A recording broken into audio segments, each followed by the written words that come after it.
Hi, this is Javeria Ajmal and you watching the blue truth. Maroof TV host Ayesha Jahanzeb को उनके शौहर की तरफ से शदीद तशद्दुद का निशाना बनाया गया। आयशा की तरफ से तशद्दुद ज़दा तस्वीरें भी पोस्ट की गईं जिन्हें देखकर आप भी परेशान हो जाएंगे। कहा जा रहा है कि आयशा को गन पॉइंट पर मारा पीटा गया और ये उनके शौहर की तरफ से पहली बार नहीं किया गया, बल्कि वो काफ़ी अरसे से इस तरह के सलूक को बर्दाश्त करती आ रही हैं।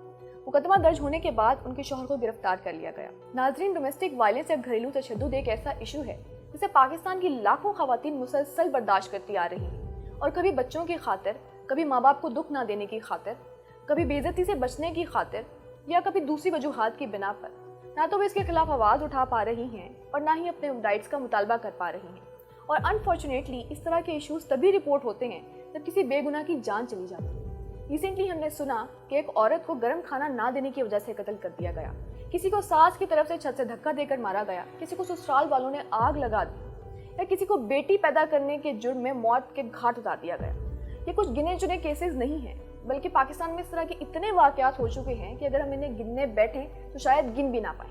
और अब आयशा जहांजेब, फातिमा सोहेल और अलीज़े फ़िरोज़ के केसेस रिपोर्ट होने के बाद ये बात तो वाज़ेह हो गई है कि डोमेस्टिक वायलेंस की कोई हद नहीं है।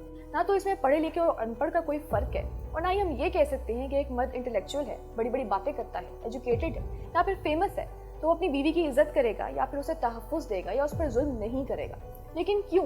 क्योंकि हमारे माशरे में ये शऊर दिया ही नहीं जाता। औरत चाहे गाँव में रहने वाली कोई आम सी हाउस वाइफ हो या फिर बड़े बड़े ओहदों पर फाइज प्रोफेशनल इंडिपेंडेंट वूमन, सदियों से घरेलू तशद्दुद का निशाना बनती आ रही है। शायद इसलिए कि अभी भी हम इसी बात पर लड़ रहे हैं कि पाकिस्तान की कितनी % औरतें जाहिल हैं, कितनी नहीं है, किसको जाहिल कहें और किसको ना कहें। जब औरतों को तहफ़्फ़ुज़ देने के बजाय उन्हें इस तरह डिस्कस किया जाएगा तो क्या उनके घरों में उनकी कोई इज्जत होगी?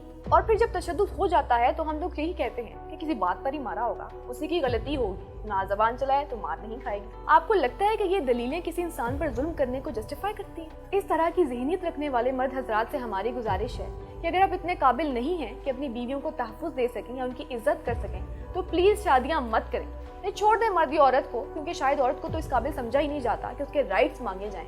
आप एक इंसान को इंसान ही समझ लें, क्योंकि हो सकता है कि अगर हम एक इंसान को इंसान की तरह ट्रीट करना शुरू कर दें तो हम इस तरह के बहुत से इश्यूज़ को अवॉइड कर सकते हैं।